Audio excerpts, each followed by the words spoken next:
bonsoir à tous. Bon, on va se laisser 10 minutes pour être dans les temps. Je vais être concise. Alors déjà... Patrick et Andrés m'ont demandé de vous faire un retour d'expérience sur l'internalisation du programmatique.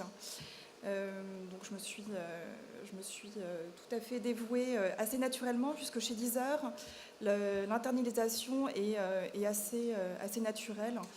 Ça fait partie de l'ADN de la boîte. C'est une boîte tech qui a tendance à tout faire à la maison et à plutôt embaucher les expertises, les former en interne et déployer des solutions idem en interne.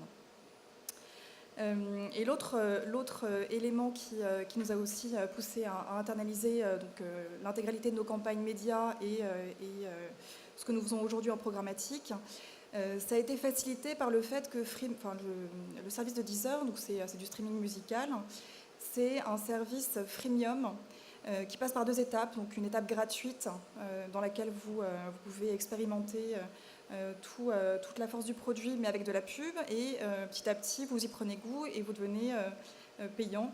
Un maximum d'entre vous, j'espère, en ont fait l'expérience d'ores et déjà. Et donc l'avantage, c'est que lorsque la personne démarre dans sa phase de découverte, elle est Facebook connectée ou Google connectée, ou au moins nous a confié son adresse email et un pseudo. Donc en fait, toute l'expérience utilisateur, on peut la suivre, l'observer, la quantifier dès les premiers moments de vie. Donc pour ces deux raisons, l'habitude au marketing chez nous est plutôt à l'internalisation. Alors, quel parcours suivre dans cette internalisation ? Donc ça a commencé en plusieurs étapes. Donc déjà, il y a 1 an et demi, tout le service marketing en centrale a été entièrement réorganisé autour de la data. Donc il y a eu toute une phase d'équipement, de collecte de la data en first party, et sans aller jusqu'à la DMP avec des flux sortants, en tout cas des données internes robustes et très complètes, avec toutes les données de comportement, de stream, d'utilisation du service de nos clients en termes de fonctionnalités, de genre, de playlist, sur l'intégralité des devices, donc web et mobile. Et donc toute cette restructuration de notre service marketing nous a amené à revoir toute la Customer Lifetime Value de nos users, qu'ils soient gratuits ou payants. Et cette analyse nous a permis de dégager des grandes tendances de consommation qui nous ont incité donc, aux médias à complètement revoir notre stratégie d'achat et à basculer de l'achat média web à mobile in-app. Donc je reprendrai l'approche d'Arthur Millet de tout à l'heure, qui est que, effectivement, en web mobile, notre achat est un petit peu plus intéressant qu'en web, mais en tout cas, en version in-app, la valeur ajoutée est clairement définie. Donc depuis le début de l'année, notre achat média se fait par le mobile in-app. Et donc quand on a commencé à faire l'inventaire du marché, donc on a commencé par regarder nos partenaires historiques, donc les grands GAFA. On travaille beaucoup avec Google, Facebook et Criteo. Donc Google et Facebook en conquête et Criteo en retargeting. Et donc tous ces partenaires nous ont aidés à nous lancer sur de l'achat in-app avec divers formats plus ou moins héroïstes. Et puis lorsqu'on a commencé à récolter de la data, donc un parcours client chez nous, c'est simple. Vous avez des bannières, des bandeaux, des interstitiels in-app. Vous êtes redirigé vers le store. On fait de l'achat sur iOS et sur Android. Et ensuite, vous téléchargez l'application, vous vous régistrez, donc vous devenez un utilisateur gratuit, et vous bénéficiez d'une expérience premium pendant les 15 premiers jours de votre vie, avant de rebasculer sur le produit gratuit. Et donc toutes ces étapes-là, on a réussi à les collecter et à les intégrer source média par source média, format in-app par format in-app, dans nos données internes. Et on a pu reconstituer tout le parcours client, donc depuis son exposition média in-app jusqu'à ses premiers jours dans le produit et à sa conversion de utilisateur gratuit à utilisateur payant. Donc une fois que sur la base de nos gros acteurs médias traditionnels, on s'est fait la main entre guillemets, on a recherché à scaler et à rechercher de l'incrémental. Et donc là, c'est vrai qu'en inventaire Sur le programmatique, on a un peu ramé pour différentes raisons. Donc là, c'est un peu la somme des embûches qu'on a rencontrées et qu'on commence à surmonter à ce jour. Donc déjà, l'inventaire était assez pauvre et donc on a fait des tests avec Turn, on a fait des tests avec AppNexus. Et le truc, c'est que déjà pour se connecter à notre outil de tracking in-app qui s'appelle Adjust, donc c'est un des référents mondiaux, et c'est l'outil qu'on a pris à la suite d'Adix qui a fermé ses portes en septembre dernier. Donc déjà, c'est très compliqué de s'interfacer avec Adjust.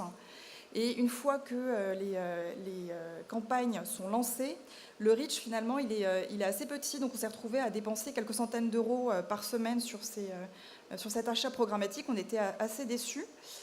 Et donc on a cherché à envisager d'autres voies, notamment on travaille très bien avec Applevin. Donc Applevin est spécialisé dans le native et à travers des formats vidéo. Et en fait, au-delà de leur inventaire exclusif, ils sont connectés aux ADEX. Donc ils bossent avec Mopub, ils bossent avec Nexage, ils bossent avec les gros ADEX spécialisés dans le mobile. Et là, on a noté une grosse envolée des résultats. Ce qui nous a un peu réconforté dans le potentiel du programmatique pour aller au-delà de notre socle finalement héroïste d'investissement et pouvoir enfin scaler avec des coûts d'acquisition. Donc nous, on calcule des coûts d'acquisition par reg, donc utilisateur gratuit, qui restent dans la plaque. Ce qui est intéressant aussi, c'est que le reach et le scale sont différents en fonction des pays. Quand je prends les top pays européens dans lesquels on investit, par exemple, au UK, on a lancé des campagnes avec Applevin et c'est vrai que sur la partie programmatique de leur achat, on a eu une envolée des résultats hyper intéressante. Donc sur ces embûches, je pense qu'il y a une énorme prise en main à faire du côté des annonceurs pour bien comprendre quelles sont les problématiques techniques, comment choisir le bon outil de tracking in-app, et ensuite se faire la main avec 10-15% des investissements et progresser de cette manière-là. Pour vous donner un peu un ordre d'idée des investissements qu'on a aujourd'hui, comment ils se répartissent, donc si je prends l'ensemble des pays dans lesquels on fait des campagnes médias digitales, donc il y a 85% de l'achat média qui est in-app versus web. Et quant à notre achat programmatique, donc il y a 85% qui se fait en mobile et 15% qui se fait en web. Donc on est assez ovniesque dans notre approche parce qu'on est extrêmement mobile et on essaye d'être plutôt programmatique même si on commence à peine à scaler. Et aujourd'hui, je voulais pour finir vous montrer quelques créations. Et ce qui est intéressant dans ces créations, c'est que ça vous donne une idée des formats qu'on peut aborder aujourd'hui en programmatique. Donc ce sont des choses qui tournent aujourd'hui chez nos amis les ADEX. Donc alors ça peut faire mal aux yeux, c'est une campagne qu'on a lancée au UK, qui fait partie de notre nouvelle plateforme de communication qui a été lancée en septembre. Donc nous avons des investissements en plurimédia, en télé et en digital. Et donc, juste pour vous décoder, donc l'axe de com, c'est autour du geezer. Un geezer, qu'est-ce que c'est en anglais? C'est un dude, c'est un vieux pote, donc c'est un terme extrêmement familier. Et l'objectif, c'était de repartir d'un mot courant et familier en Angleterre pour faire des associations de mots et d'idées et amener petit à petit les gens à avoir un bon impact, une bonne mémorisation de Deezer en tant que marque. Parce que c'est vrai que c'est un territoire au UK qui est extrêmement Spotify. Et donc nous, quand on a démarré, on a ressenti le besoin de faire retenir Deezer égale streaming, égale compétiteur de Spotify quand on s'est lancé au UK. Est-ce qu'on peut cliquer, parce que j'aimerais bien vous montrer quelques formats natifs. Donc ça, c'est des formats qu'on a en in-app. Et ici, vous avez... Qui clique hein. Ah, voilà.